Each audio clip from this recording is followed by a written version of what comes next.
Kryesisht, ky është ushtrimi bazik I pjesës së lartme të trupit, e cila e rrok gjoksin, kraharorin po edhe tricepsin. Në këtë rast, unë jam duke ekzekutu për ushtrim të gjoksit, pjesën e poshtme.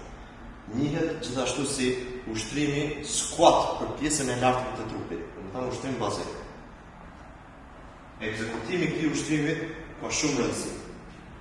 Në këtë rast, nuk e preferoj që nyjet të gjuhen në këtë ushtrim, në këtë rast kështu, por preferoj që nyjet të jenë të bllokuar. Domethënë në këtë rast e kthejmë gjoksin, kështu, e rrotulojmë shpatullat, pozicionohemi, nyjet gjan, jo nyjet e mbyllura afër trupit, por gjan, dhe ulemi poshtë. Duke jo për trupit, në këtë rast gjoksit, një stretch, dhe ngritemi lart. Një.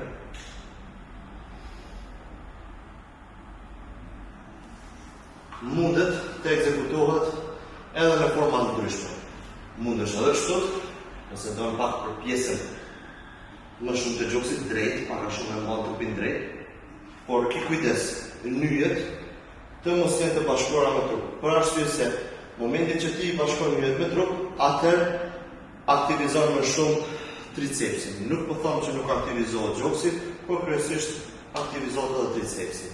Edhe pse këtë ushtim aktivizohet gjoksi, shpatullat ose krahërori, edhe tricepsi.